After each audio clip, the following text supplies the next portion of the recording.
Donc, aujourd'hui, j'entame la deuxième partie d'une prédication sur le Notre Père. Aujourd'hui, on touche pas au Notre Père qu'au chapitre 6 de l'Évangile de Matthieu.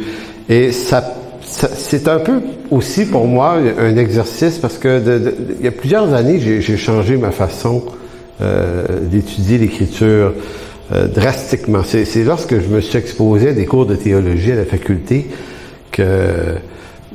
Vous savez, on est dans l'erreur, mais on ne le sait pas tout aussi longtemps que rien nous confronte à peut-être une façon de travailler qui n'est pas la bonne. Et puis, souvent, quand on étudie l'Écriture, on cherche à prouver un point. Donc, on essaie de trouver des textes qui viennent conforter une position qu'on veut avoir, défendre et renforcer. C'est naturellement ce qu'on est porté à faire. Donc, si on veut parler de la prière, on va sortir tous les textes à la prière, puis on va les mettre un côté de l'autre, puis on va bâtir une idée là-dessus. Maintenant, le problème, quand on fait ça, c'est qu'on force des textes dans quelque chose, on fait violence à des textes aussi, parce qu'on les amène à dire quelque chose, mais que dans leur contexte même, c'est pas exactement ce qu'ils voudraient dire, même si c'est le thème, mettons, la prière. Donc, en théologie systématique, pas systématique, mais théologie biblique, j'entends, on apprend à se défaire de cette mauvaise habitude en étudiant le texte lui-même.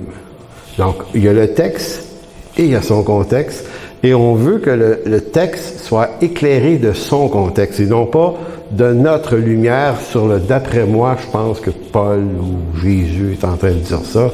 En fait, c'est pas intéressant ce qu'on a envie de dire. C'est ça qu'on doit comprendre. Donc, il y a un renoncement ici. C'est-à-dire, j'essaierai pas de dire ou de faire twister l'Écriture dans un sens qui m'apparaît juste à moi. Je vais essayer de voir ce qui a vraiment été dit. C'est ça, la théologie biblique. Le texte dit ceci, bien, il dit pas autre chose que ceci. Et donc, j'ai pas à rajouter un petit quelque chose pour y donner ma twist à la fin. Mais ça, évidemment, il y aura toujours un espace de subjectivité, un espace d'interprétation dans ça. On n'échappe pas. Mais on y échappe beaucoup plus lorsque lorsqu'on décide que c'est le texte qui va décider, non pas nous. Et Matthieu 6, d'ailleurs, je vous conseille, vous avez du temps à mettre là-dedans, j'avais dit du temps à perdre, mais on perd pas du temps quand on prend du temps avec Dieu. On rachète le temps, en fait. Mais si vous voulez mettre du temps, cette semaine, lisez Matthieu 6, dans lequel se trouve le Notre Père au verset 9, mais lisez-le au complet, le chapitre 6. Une couple de fois, puis après ça, essayez de découper un peu les morceaux, puis vous allez vous rendre compte que le Notre Père, qui dure 3 versets, sur les 30, 33, 34 versets, le Notre Père, c'est juste 2-3 versets, à quel point il transcende tout le reste, et à quel point tout le reste explique le Notre Père. Comme par exemple, je vous donne un exemple, le texte, la prière de Notre Père nous parle que Dieu... il va falloir que je vous le lis pour m'en souvenir, ça se peut-tu?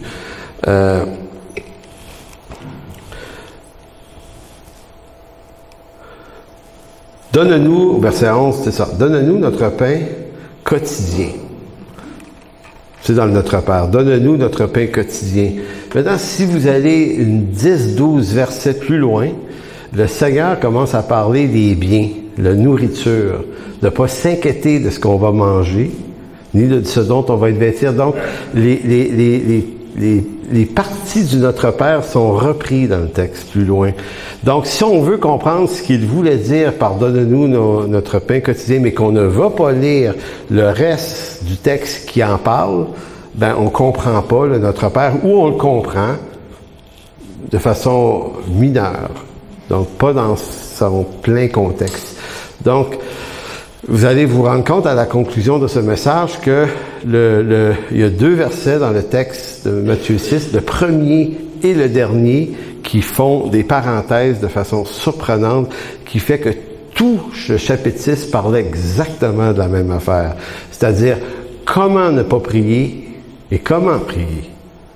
Donc, la semaine dernière, on a abordé le Notre Père dans l'angle de ce qui s'inscrit dans un nouveau rapport à la prière. Donc, on se souvient, on a dit, si les apôtres un jour demandent au Seigneur, apprends-nous, enseigne-nous comment prier, alors qu'ils sont des hommes qui connaissent les prières en Israël, dans le judaïsme, c'est des hommes qu'on croit fidèles aux traditions, puis c'est des bonnes traditions, donc c'est pas un problème. Il y a quelque chose qui change, ils le voient, ils le sentent, ils demandent au Seigneur maintenant, apprends-nous, toi, à prier. Donc, on a dit, au fond, la nouvelle alliance, il y a des choses nouvelles, et c'est pas en train de dire que les prières de l'ancienne alliance sont pas bonnes. Et ça, c'est une autre affaire qui moi, m'a pris une couple d'années à capter. Le professeur Dominique Anger à la faculté utilisait en tout cas beaucoup les deux expressions, la continuité et discontinuité entre Nouveau et Ancien Testament. Il y a quelque chose qui est du domaine de la continuité, donc il y a ce que l'Ancien Testament vient éclairer sur le Nouveau Testament, il y a une continuité d'idées, puis il y a énormément de discontinuité aussi. Et tu peux pas dire qu'est-ce qui est le plus riche, continuité ou discontinuité. C'est-à-dire la discontinuité, c'est tout ce qui dans l'Ancien Testament devient obsolète dans la Nouvelle Alliance. Par exemple, le temple, il va être détruit. Pourquoi? Parce que nous sommes l'Église, le temple du Saint-Esprit. Donc Jésus dit, on va détruire ce temple-là, je vais le rebâtir en 3 jours. Donc, le temple, il y a une continuité du temple. Il y a toujours un temple, donc il y a une continuité, mais le temple n'est plus en béton. Il est constitué de pierres vivantes que sont les croyants. Donc, il y a continuité dans ce sens-là, mais il y a discontinuité dans le sens que ce ne sera plus un temple en pierre. Donc, Et quand on se met à s'intéresser à continuité, discontinuité, puis on regarde les deux testaments dans cet angle-là, il y a plein de nouvelles lumières qui s'allument, puis dit, OK, je comprends mieux ça. Tu sais, c'est un peu comme, je sais pas si, est-ce que toutes les chenilles se changent en papillons? Je me posais la question un matin. Y a-t-il des chenilles qui restent juste des chenilles qui meurent demain, à part celles que vous écrasez? Mais les papillons viennent tous des chenilles. Ça se peut-tu, ça? Oui. Tu sais, on n'est pas papillon. Bon. Maintenant, tu peux pas être un papillon sans d'abord avoir été une chenille. Hein? C'est intéressant quand même. Puis, c'est pas pareil, un papillon et une chenille. Tu sais, tu regardes les deux, il y en a un que tu as envie de regarder longtemps, puis l'autre, tu as envie d'écraser. Tu sais. Non, mais c'est quand même... Et pourtant, c'est le même animal, mais qui a deux configurations. L'Ancien et le Nouveau Testament, là, je suis pas en train de dire que l'Ancien Testament ressemble à une chenille gluante, là, c'est pas ça l'idée, mais c'est que l'Ancien Testament, c'est la chose qui existe et qui fait que le Nouveau Testament existe. S'il n'y a pas d'Ancien Testament, le Nouveau Testament fait aucun sens. De la même façon qu'un papillon ne peut pas être apparu comme un papillon, il a fallu qu'il soit d'abord une chenille. C'est un exemple peut-être un peu imparfait, mais je veux juste montrer à quel point le rapport entre les deux testaments est important et qu'il faut comprendre les connexions, et notamment en eschatologie, c'est là que c'est le plus important, parce que l'eschatologie du 20e siècle, elle a été faite à partir des journaux, puis des bulletins de nouvelles, puis des événements politiques, alors que l'eschatologie apocalyptique devait reposer sur les textes de l'Ancien Testament. Tous les éclairages sont là. Donc, c'est souvent là que notre théologie est fragile. Donc, dans la question du Notre Père, c'est exactement la même chose. Il y a comme discontinuité, continuité. Donc, on va continuer à prier. La prière, ça reste la prière. Dieu, le Père, ou Dieu reste Dieu. Dans le Nouveau, l'Ancien, c'est toujours affaire au même personnage. Mais il y a quelque chose qui change en même temps. Donc, la prière, je disais, notamment la semaine passée, dans Jean 20, verset 17, une des choses qui change, c'est de la proximité. Jésus, après sa résurrection, va dire, je monte vers mon Père, votre Père. Vers mon Dieu, votre Dieu. Donc, on est devenu enfant de Dieu dans une proximité complètement nouvelle. On devient des habitations de Dieu nous-mêmes, en nos personnes. C'est tout à fait étonnant. On devient également, dans Apocalypse 1, 5 et 6, et là, c'est une autre affaire de continuité, discontinuité. Apocalypse 1, 5 est écrit « De la part de Jésus-Christ, le témoin fidèle, le premier-né des morts, le premier-né des morts. En d'autres mots, si en Adam il s'était créé une race adamique, en Jésus-Christ, il y a une nouvelle création, et lui, il est le nouvel Adam, il est le premier-né, tout comme Adam était le premier-né de l'ancienne création, Jésus-Christ, est le premier-né de cette nouvelle création, et le prince des rois de la terre. Celui qui nous aime et qui nous a délivrés de nos péchés par son sang et qui a fait de nous, quoi? Un royaume. Donc ici, c'est plus le royaume d'Israël. C'est un nouveau royaume. Un royaume des sacrificateurs pour Dieu son Père, à lui soit la gloire et la puissance au siècle des siècles. Donc je ne sais pas si vous voyez, il y a continuité dans le sens que les sacrificateurs, ça existait déjà dans l'Ancienne Alliance. Mais pourquoi maintenant, nous, on est appelés une race de sacrificateurs dans ce royaume-là? C'est donc qu'on n'est plus exactement dans la même dynamique. En Israël, il y a un temple, un sacrificateur ou un grand souverain sacrificateur, il y en a un. Lui seul approche de Dieu. Il est comme une forme de médiateur, lui. T'sais, on va porter au temple notre intention de sacrifice, si on a quelque chose à offrir en sacrifice. On passe par le temple et ses rituels et ces personnes qui sont là et qui sont parfaitement voulues de Dieu. Ils n'ont pas décidé ça eux-mêmes. Ça vient de l'ordre aaronique. Ça a été décrit, ça, dans le livre du Lévitique. Maintenant, dans le Nouveau Testament, il est repris l'idée, mais maintenant, on nous décrit tous comme des sacrificateurs. Maintenant, est-ce que ça veut dire qu'on doit se bâtir chacun un hôtel chez nous, s'acheter un parc d'agneaux, puis toutes les semaines? Non. Le sacrifice a été offert, c'est l'agneau de Dieu, Jésus-Christ, donc il n'y a plus d'agneau à offrir, mais on est décrit sacrificateur. Donc, dans quel sens? Dans le sens où maintenant, on a tous la proximité avec Dieu. Donc, c'est l'image de la proximité de ce sacrificateur avec lui, qui nous est accordée à tous. Donc, vous voyez à quel point le Nouveau Testament utilise le langage de l'Ancien Testament pour éclairer notre nouvelle condition. Donc, il se sert de cet éclairage-là tout en le différenciant de notre condition. C'est pour ça que c'est complexe et génial en même temps, parce que le Nouveau Testament parle pas un autre langage. Il reste dans le langage, dans les modèles, dans les images, dans les symboles de l'Ancien Testament, mais comme pour dire autre chose avec. C'est l'Écriture, là, plus on l'étudie, plus on fait face à notre ignorance. Mais au-delà de l'ignorance, plus on fait face à la structure absolument géniale qu'est l'Ancien Testament. C'est vraiment là, on dirait que chaque chapitre, chaque idée est bâtie. C'est pour ça que il n'y a pas un groupe d'hommes qui aurait pensé faire un truc de même puis y arriver avec de façon aussi précise. C'est vraiment, vraiment, mais vraiment génial.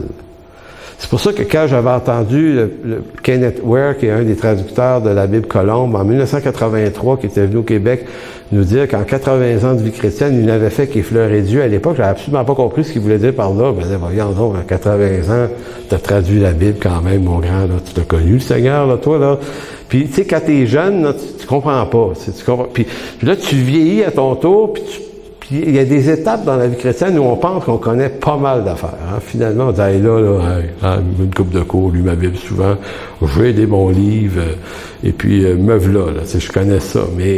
Et là, tu te remets à creuser, là, puis là, tu creuses, puis là, tu te dis, mais ciel, j'avais pas vraiment rien compris avant, ou plein d'affaires qui m'échappaient. Donc, c'est assez intéressant. Donc, par adoption, la nouvelle alliance en Jésus-Christ, pour elle, ce n'est plus un peuple terrestre qui est porteur de l'appartenance de la famille de Dieu, mais un peuple constitué d'hommes et de femmes, donc de rachetés, de tous les peuples, de toutes langues. C'est une autre affaire qui change. On ne focus plus sur un peuple national installé géographiquement dans un État très précis. La nouvelle alliance, c'est un peuple constitué de tribus de toute la terre, de toute langue. Et le christianisme s'éloigne des autres religions de par le fait que on peut être chrétien et l'être dans n'importe quelle langue. Par exemple, chez les musulmans, il y a cette idée qu'il faudrait t'apprendre l'arabe quand même. Tu sais, si tu connais pas l'arabe, tu peux être musulman, mais si tu parles arabe, tu vas à la Mecque, puis il y a un certain nombre d'affaires qui te fait plus vrai la chose. T'sais. Puis chez les Hébreux, il fallait que tu sois prosélyte, il fallait que tu te fasses circoncire, donc il y avait moyen d'y aller. Mais le christianisme fait éclater ça. Il n'y a pas d'interdit alimentaire dans le christianisme. Il n'y a pas d'interdit vestimentaire. C'est une religion, appelons ça de même, qui rentre n'importe où sur la planète parce qu'elle se communique dans n'importe quelle langue et dialecte. À latin, c'est comme de l'eau. Elle rentre dans tous les cracks. Possible et impossible. Donc, je relis ma phrase. Par l'adoption, la nouvelle alliance, ce n'est plus un peuple strictement terrestre qui est porteur de l'appartenance à la famille de Dieu, mais un peuple constitué d'hommes et de femmes, de tous les peuples, de toutes langues, qui sont fils du Père, non par descendance naturelle, humaine, abrahamique, mais par une naissance spirituelle, une naissance de l'Esprit. Paul l'explicite vraiment bien, Romains 8, 14 à 16, il va dire « Car tous ceux, le tous ceux, là, qui forment le peuple de Dieu, là, c'est tous ceux qui sont conduits par l'Esprit de Dieu, sont fils de Dieu dans la nouvelle alliance. Et vous n'avez point reçu un esprit de servitude pour être encore dans la crainte, mais vous avez reçu un esprit d'adoption par lequel nous crions Abba Père. Et dans le Abba Père de Paul, il y a un retour au Notre Père, il y a un retour à tous ces textes où Jésus présente Dieu comme son Père, notre Père. Verset 16, l'Esprit lui-même rend témoignage à notre esprit que nous sommes enfants de Dieu. Donc, je pourrais vous redire encore pourquoi les Juifs voulaient absolument assassiner Paul. Pourquoi ils voulaient autant le tuer? Parce que moi, quand j'étais jeune croyant, je disais, il n'y a rien dit de grave, là, Paul, lâchez-le, c'est pauvre lui. Non, mais quand il raconte ça à des Juifs, il est en train de déstructurer leur raison de vivre, leur raison d'être sur le plan du rapport à Dieu. Et ce qui est complexe, c'est pas comme s'ils étaient dans l'hérésie. Ils sont dans ce que Dieu donnait dans l'Ancienne Alliance, donc ils ont été fidèles à ça. Et là, Jésus arrive, Paul arrive à dire, oh, attendez, maintenant, le peuple de Dieu, c'est plus ça, maintenant, c'est une autre entité.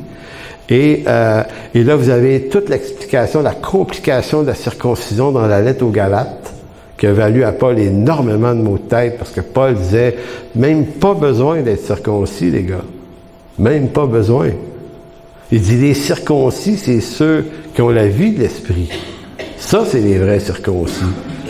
Fait que vous comprenez que Paul, avec ce message-là, évidemment, s'est attiré des bosses, mais il vient de modifier le paradigme complet de l'affaire. Et ça, il nous faut comprendre ça. Donc, vous savez à quoi ça me fait penser? Qui a été catholique avant d'être chrétien ici? Levez la main. Bon, catholique au sens pratiquant. Là. Tu sais, vous vous souvenez de ce que c'était être un catholique? Moi, j'ai été servant de messe, ça fait que j'en ai connu un bout. Hey, je servais à la messe à tous les matins avant d'aller à l'école. On me donnait 10 cents. Le 10, c'était pas payant. À l'époque, 10 cents, j'en faisais des choses avec 10 cents. Un Dr Pepper, un chip et des jujubes. J'arrivais à acheter ça avec mon 10 cents. Hein? C'est bon? Alors, toujours est-il que, tu sais, quand on a été catholique très engagé et qu'on devient évangélique, il y a un peu cette même affaire-là. Il y a comme, apprends-nous à prier. Parce que là, on dit, attends une minute, là-bas, là, on prie Dieu aussi, là. Ils ne prient pas Satan, ces gens-là, ils prient Dieu, Jésus. Mais quand on arrive dans une église évangélique, on dit, hey, c'est pas pareil. La prière, là, ici, là, ouf. Tu sais, à l'église, on était habitué que le prêtre, il lisait les prières, que c'était écrit, c'était structuré, puis c'était toujours les mêmes. Et là, tu arrives dans une église la première fois, puis tu entends le prédicateur se lancer en prière, puis il bazoune ça, là, puis il tourne à gauche, à droite, il va vers là. Il sait pas lui-même comment ça va finir. Mais à un moment donné, il y a quelque chose dans sa tête qui dit, ouais, faudrait t'arrêter là. Faudrait t'arrêter là. Mais amène là-dessus. Tu sais, et là, quand tu as été catholique, il y a un petit choc, là. Je sais pas si vous vous souvenez de ça. C'est comme, hey, c'est pas pareil. Puis c'est toujours de même. Tu sais, je m'en vais d'une soirée de prière. Tu sais, tu te souviens, les gens, les lundis, on priait à Cartierville, à Laval. Puis, tout le monde peut prier. Pasteur, les autres, le gars, la fille, l'ado, tu sais, tout le monde, t'es là, ah ouais. Ils prient tout. Puis là, toi, tu sais, à un moment donné, t'attends le vide. Je sais pas si vous avez déjà vu ça, tu disais, il faudrait bien que je m'essaye. Puis là, t'as l'impression d'être, tu sais, comme s'il fallait que tu pognes le manège qui tourne, il fallait que t'arrives à pogner à bord. Puis des fois, t'arrives, quand t'es nouveau, t'as pas le tour, fait que t'as de la misère avec le tour qui passe en avant de toi. Fait que là, tu finis par aller voir le pasteur ou un ancien, tu dis, hey, apprends-nous à prier, parce que c'est pas pareil.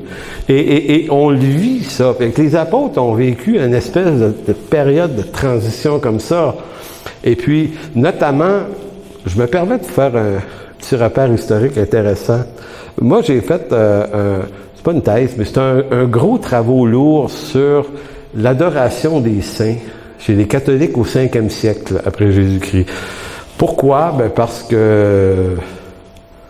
qu'on étudiait le 5e siècle et puis donc je me retrouve avec des ouvrages d'un historien britannique qui s'appelle Monsieur Brown, je me souviens plus de son petit nom, mais c'est un spécialiste du catholicisme des 7-8 premiers siècles. C'est vraiment une bolle, le gars. Puis il explique comment c'est institué la culture ou le culte des saints chez les catholiques.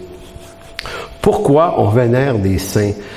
Et lui, il est pas, son livre, c'est pas pour, pas contre. Puis moi, j'aime ça, des livres. Le gars, il est pas positionné. C'est un historien qui fait un travail d'historien, qui décrit ce qui s'est passé. Et là, il nous parle de Saint-Denis. Saint-Denis, là, c'est un missionnaire qui s'est retrouvé à Paris avant que Paris existe vraiment, genre 2 ou 3e siècle. Vous avez visité l'église de Saint-Denis? Il y a des reliques là-dedans. Il y a des rois qui sont... Dagobert, je pense, qui est enterré là, et une couple de rois français. Et il est devenu le saint des rois, si on veut. On n'appelle pas ça le saint, mais on appelle ça le patron des rois en France, en tout cas de ces rois-là. Et lui, en réalité, quand tu essaies de comprendre son histoire, tu ne sais pas trop c'est qui. On n'est même pas sûr exactement du siècle dans lequel il a vécu. Fait que c'est déjà flou en partant. Mais tout ce qu'on a bâti autour du gars, ça, il y a du stock là-dedans. Et ce professeur-là, il dit au fond, il dit, Denis, c'est un gars qui était reconnu pour avoir un certain charisme de guérison. Et il attirait beaucoup des gens à lui. Et quand il est mort, ils l'ont enterré quelque part dans une chapelle. Lui avait bâti quelque chose. Puis ils l'ont mis là. Et là, les gens ont commencé à dire, si je veux être entendu de Dieu dans ma requête, parce qu'ils étaient habitués du vivant de Denis, d'aller voir Denis. C'est à la fois une solution, mais c'est surtout un problème en disant, les gens, même dans le christianisme, malheureusement, ne savaient pas qu'ils pouvaient aller vers Dieu, qui était leur Dieu, et le Père, qui était leur Père. Le mauvais enseignement fait que, étant ignorants qu'ils peuvent aller à Dieu, maintenant, on n'a plus besoin d'aller dans un temple, dans un lieu, on prie Dieu dans sa chambre. Hein? Ferme la porte, c'est ce qu'on va voir tout à l'heure. Entre dans ta chambre, ferme la porte. Mais si c'est pas enseigné au peuple, le peuple continue et fait du christianisme une nouvelle forme d'idolâtrie. Donc, si je vais voir Denis, je lui dis, gars, Denis, moi, j'ai tel problème dans ma vie, va prier là-dessus. Denis dit, OK, pourquoi Denis? Denis, t'es plus proche de Dieu. Écoutez, je me suis fait dire ça, moi, comme pasteur, souvent. Des gens venaient me voir, ils disaient, hey, j'aimerais ça que tu pries le Seigneur pour telle affaire. Puis là, je dis, ouais, mais toi, tu pries-tu? Oui, mais si toi, tu pries, toi, le Seigneur est plus proche de toi, tu sais. T'es là, pas sûr. Ouais, mais toi, là, C'est comme, quoi, moi? Mais toi, tu pêches moins. Fait que t'es pas sûr. Vous savez, les gens nous idolâtrent de façon surprenante. Puis il faut refuser ça. Comme ouvrier, comme pasteur, parce que l'appel du pasteur, c'est une fonction, mais c'est pas une fonction qui fait que je suis pas plus proche de Dieu que vous autres, là. Parce que le Seigneur est dans vos cœurs. Il est plus proche de vous là, que n'importe qui d'autre. Là. Mais toujours est-il que Saint-Denis, les gens, après sa mort, ils pouvaient plus aller le voir vivant. Fait qu'ils se sont dit, on va aller le voir à sa sépulture, on va aller là. Puis ça commence à devenir bien gros. Puis il n'y a pas juste Denis, il y en a plein d'autres. Le développement du culte des idoles partout, notamment en France, en Italie, en Espagne, un peu en Allemagne. Et puis, les saints deviennent des espèces de portails. Les gens ont le feeling que quand ils rentrent dans le sanctuaire de Saint-Denis, Dieu est plus là que dehors. Et c'est resté jusqu'au 21e siècle.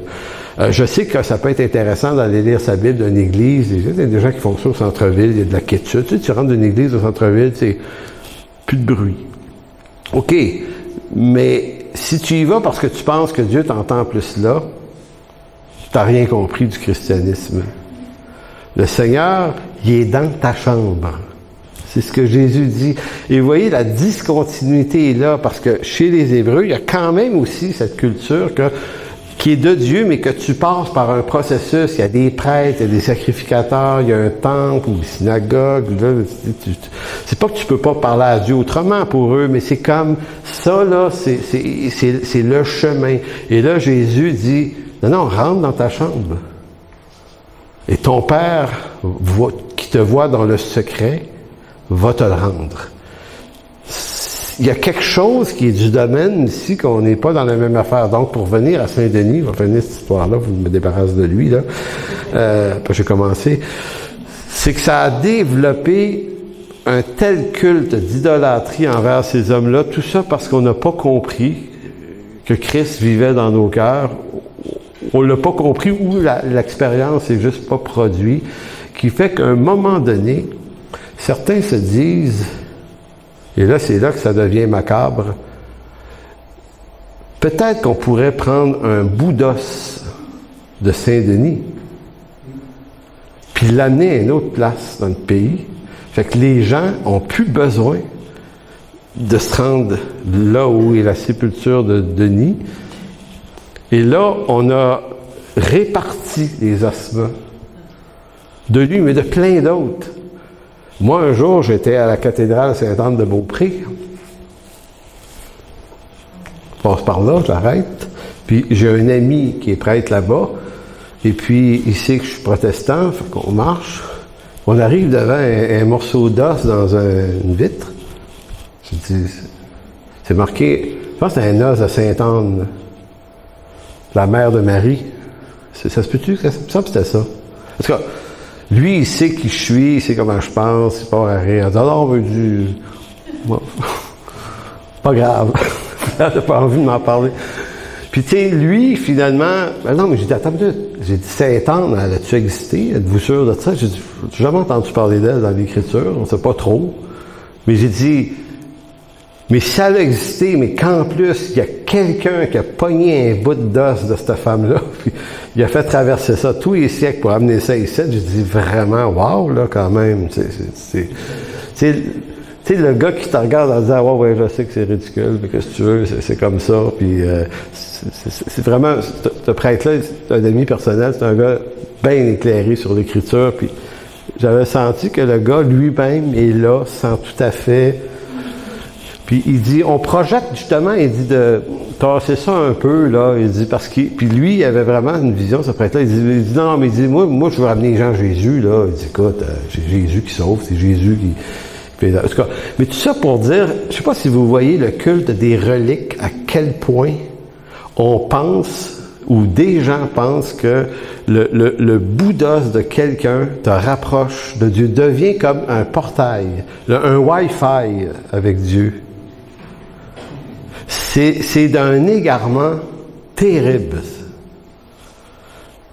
Donc, quand Jésus débarque, ben, il institue des choses et Matthieu 6 a vraiment une importance capitale. Donc, si on isole la prière du Notre Père du reste du chapitre 7 de Matthieu, tout ce qu'on obtient, c'est une prière universelle. Mais si on tient compte du contexte de tout le chapitre, on obtient une instruction,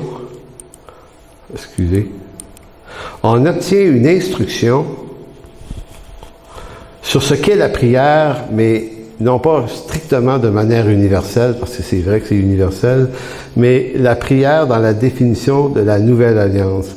C'est aussi dans ce texte qu'on découvre ce que veut dire prier, mais ce que veut dire ce qui ne doit pas être pratiqué dans la prière, ce qui doit disparaître. Donc, on va commencer à lire le verset 1 de Matthieu 6, qui dit « Gardez-vous de pratiquer votre justice devant les hommes pour être vus.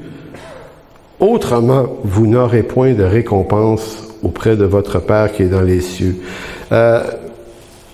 Moi, j'ai souvent lu ma Bible, là, comme vous. Et c'est drôle que c'est toujours étrange que des fois, il faut 30 ans avant qu'un texte s'éclaire à ta conscience quand tu le lis. J'avais jamais remarqué, je l'avais lu, je l'avais remarqué, mais j'avais jamais porté attention sur le fait que Jésus dit, parce que si tu pratiques ta justice devant les hommes pour être vu, tu n'auras pas de récompense auprès de ton Père qui est dans les cieux. Et là, je me suis dit dernièrement, hey, il y a quelque chose là, dans ça. Là, c'est Jésus qui parle. Là.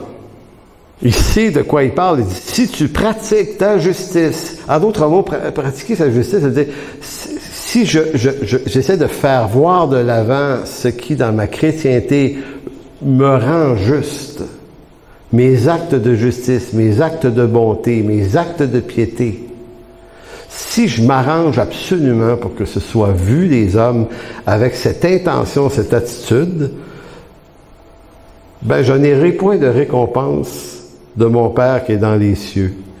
C'est quand même tragique, là. Et il s'arrête pas là. C'est comme un clou là, qui est long là, dans le chapitre 6. Vous allez voir qu'à la fin du chapitre, t'es mort. Là.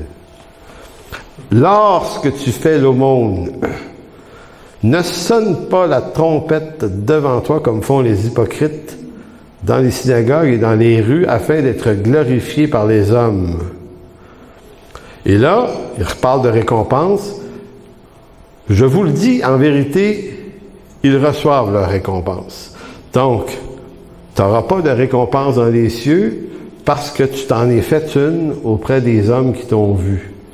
Et ça, c'est frappant parce que on est, je le dis pour moi-même, là, quand on fait quelque chose de bon, là, tu sais, de généreux, là, et que c'est dur de regarder ça pour nous autres.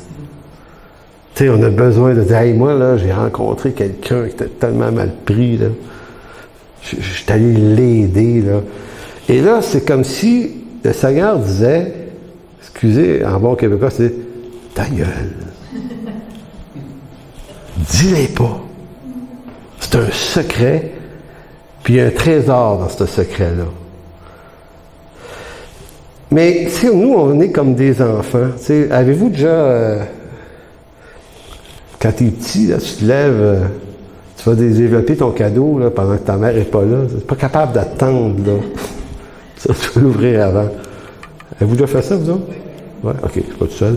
Bon, alors, mais c'est ça, là, c'est un peu comme s'il y a un trésor, quelque chose de beau, de magnifique devant Dieu, qui apprécie le monde, mais il dit, parle-en pas. Ça va rester entre nous deux. Good deal. Tu dis, ouais, ok. Ouais, mais Seigneur, tu sais, si je ne le dis pas, comment ils vont savoir que je suis à ce point bon? Ils n'ont pas besoin de le savoir. Moi, je le sais. C'est moi le Seigneur. Juste moi qui ai besoin de le savoir. Ouais, mais Seigneur, tu sais, moi, je vis au milieu d'une gang de taouins qui me prennent pour un imbécile. Tu sais, je vais quand même remonter ma réputation de temps en temps. Puis, tu sais, il y a quelques années, ça a disparu, heureusement, mais il y avait une mode au Québec où il y avait des croyants qui se photographiaient en train de donner de la nourriture à des pauvres. En ville, j'ai vu ça une couple de fois, j'étais là, les gars, faites pas ça. Là, c'était comme, notre Église, on fait ça, tu sais, puis notre Église, on donne ça, puis notre Église, on aide de telle façon. Écoutez, on devrait adopter un modèle dans l'Église. Tout ce qu'on fait de bon, ça va rester ici. Entre nous, le Seigneur. Que notre Église soit pas reconnue, non pas qu'elle soit reconnue par Dieu pour ses bonnes œuvres, mais on n'a pas besoin de cette reconnaissance-là des gens du monde. Tu sais, c'est une expérience spirituelle qui est proposée parce que, regardez comment ça continue, cette histoire-là. Il dit, quand tu fais l'aumône, verset 3, que ta main droite ou gauche ne sache pas ce que fait ta main droite, afin que ton aumône se fasse en secret, et regardez le reste, et ton Père qui voit dans le secret te le rendra. C'est béni, ça. Mais il dit, mais si tu le fais pour être glorifié des hommes, tu pratiques ta justice, tu viens de perdre la récompense. C'est fou, hein? Ça continue. Lorsque vous priez, ne soyez pas comme les hypocrites qui aiment prier debout dans les synagogues ou au coin des rues pour être vus des hommes. Et là, c'est le même mécanisme qu'entre le verset 1 et 4. Mais ici, plutôt d'être l'aumône, c'est la prière. Il va dire, je vous le dis, en vérité, ils reçoivent leur récompense parce qu'ils ont voulu qu'on voit leur piété en action, publiquement.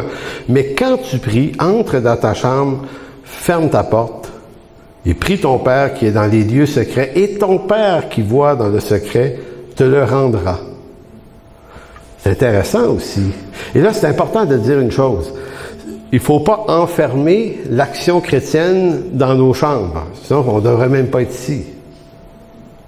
Il y a une action publique.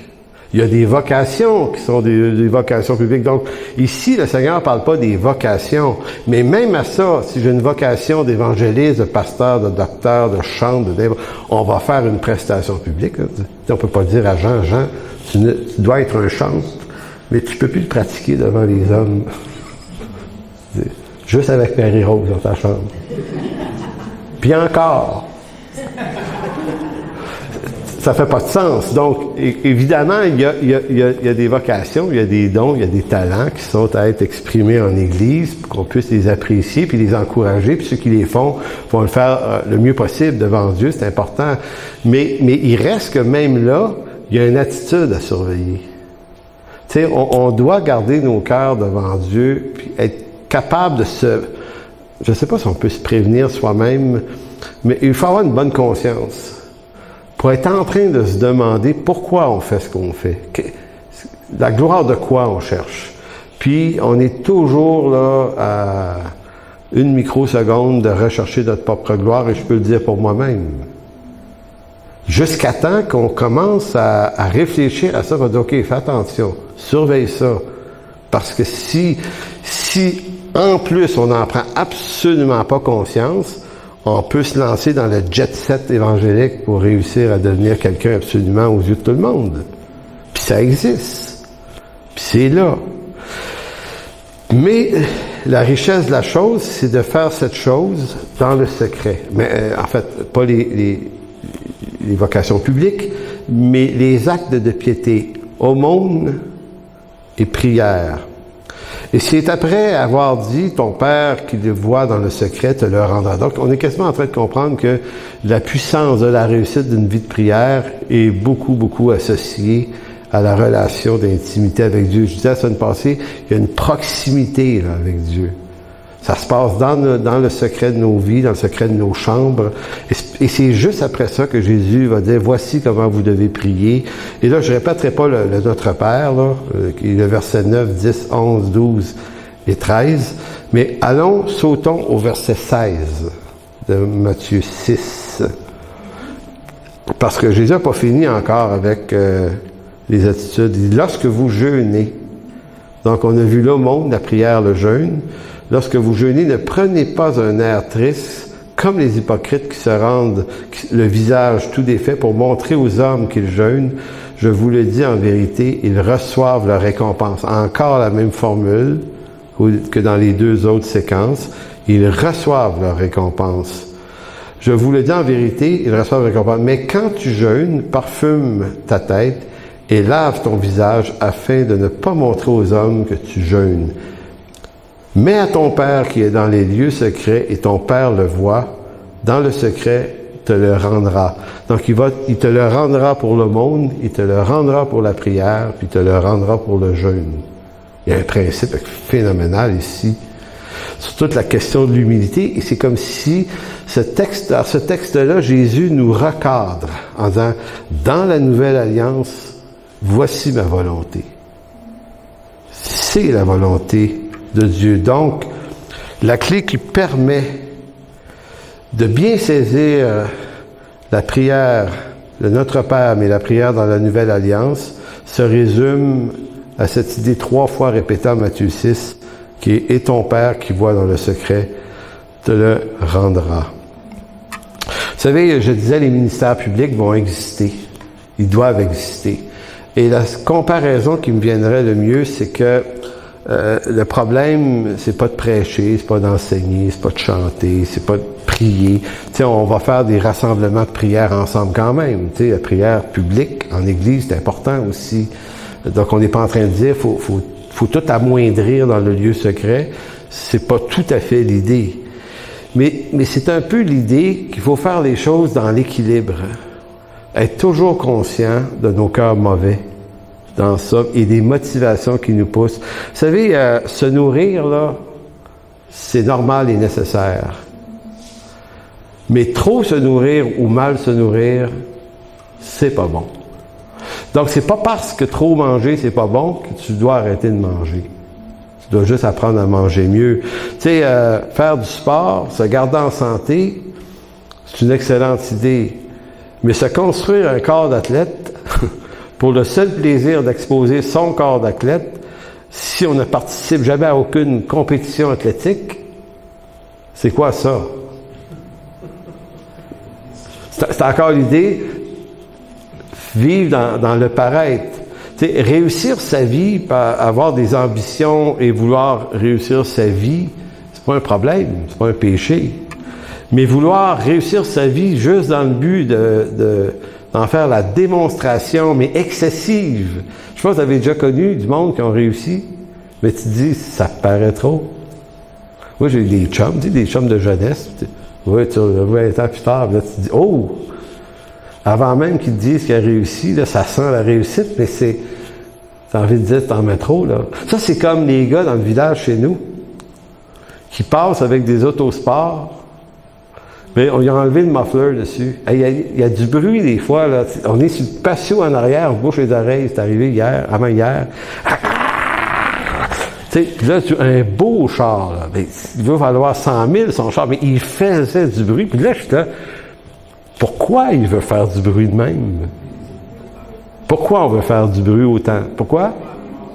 Ben, on veut que les gens nous voient. Fait que c'est un peu ça l'idée, le besoin de faire du bruit à tout prix. Fait que ça peut être, bon, une voiture, mais on peut faire du bruit de tellement de façons pour se faire remarquer des hommes. Donc, je termine en vous lisant un petit texte que j'ai écrit, fait un article là-dessus. Fait que je lis ça comme suit. Il est une gloire de grande valeur qui n'est pas permise à l'homme de posséder, car elle est gloire de Dieu seul. Si Dieu promet à ses élus d'entrer un jour dans cette gloire ineffable, d'ici là, il vaut mieux pour l'homme pécheur de s'en abstenir, car sa condition actuelle ne pourra faire autrement que la corrompre à son avantage.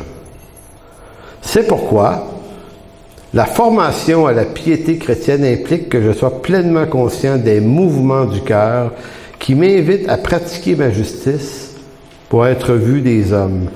Même en voulant pratiquer ce qui est spirituellement juste et bon, par l'aumône, le jeûne et la prière ou autre, je trouve en mon cœur des sources qui en corrompent le bon usage. Ainsi, bien avant que le péché veuille m'égarer dans les méandres des pires laideurs de l'immoralité, elle est belle la phrase-là, je peux pas la dire comme ça. Ainsi, bien, ça c'est de la vanité, ça, hein? Elle me regarde en disant, hey, tu es en train de contredire ton message. Non, tu la lis pas. Non, mais on va continuer, ouais, c'est ça. Non, mais c'est parce que j'ai pas fini de la lire, fait que j'ai arrêté dans le milieu, j'étais obligé de recommencer au début. Et, excusez. Donc, ainsi, bien avant que le péché veuille m'égarer dans les méandres des pires laideurs de l'immoralité, il voudra d'abord me propulser vers les hauteurs de la réussite par la séduction du surhomme adamique, en vue de présenter de moi un homme meilleur que les autres hommes. Vous serez comme des dieux, disait le serpent à la femme en Éden. Être vu, remarqué, admiré, envié, voilà bien les mouvements du cœur de l'homme pécheur qui, même devenu croyant, le pousse à rechercher chez les autres une humble admiration derrière laquelle se dissimulent les penchants les plus horribles de l'esprit humain. Est-il un péché bien pire que l'immoralité? Oui, peut-être. La volonté de l'homme qui cherche obstinément à être le meilleur des hommes, à être un Dieu, pour le seul motif d'être vu des hommes. La gloire qu'il en retire lui semblera d'abord comme le plus savoureux des élixirs, jusqu'au jour où ce doux mélange d'extase empoisonnera les moindres fibres de son être pour faire de lui le pire des hommes. En conclusion, on va revenir à Matthieu 6.1. Je pourrais vous parler pendant 8 heures de Matthieu, là, mais Matthieu 6 a commencé par la déclaration suivante. Gardez-vous de pratiquer votre justice devant les hommes. Je répète ça. Gardez-vous de pratiquer votre justice devant les hommes pour en être vu, autrement vous n'aurez point de récompense auprès de votre Père qui est dans les cieux. Ça, c'est le verset 1. Le verset 33 du même chapitre répond au verset 1 en disant « Cherchez premièrement le royaume de Dieu et la justice de Dieu, et toutes ces choses vous seront données par-dessus tout. Ne vous inquiétez donc pas du lendemain, car le lendemain prendra soin de lui-même. À chaque jour suffit sa peine. » Donc, ce que ça nous amène à comprendre, c'est que le chapitre 6, tout ce qu'il y a dedans, c'est un bloc. Et il faut être capable de le voir dans son ensemble pour en retirer tout le jus, la richesse. Alors, Père, merci de bénir ce moment, cette méditation dans ta parole. Seigneur, on ne veut pas juste apprendre des choses, comprendre mieux des choses. On veut que par ton esprit, Seigneur, tu fasses descendre ces choses dans les profondeurs de nos vies, de nos cœurs, de nos âmes. Seigneur, on ne veut pas être des croyants meilleurs que les autres. C'est pas ça qui est intéressant, mais vraiment pas ça. On ne veut pas être une église meilleure que les autres églises. Ça serait une vanité, mais tellement inutile. Seigneur, on veut juste apprendre à te connaître par les moyens que tu nous donnes, par l'instruction que tu nous donnes pour te connaître, puisque la vie éternelle, c'est de te connaître. Et pour te connaître, il faut t'entendre, il faut t'écouter, il faut te lire, il faut te prier. Alors merci de bénir cette journée dans le précieux nom de Jésus. Amen. Donc Jean va venir, on va faire le chant.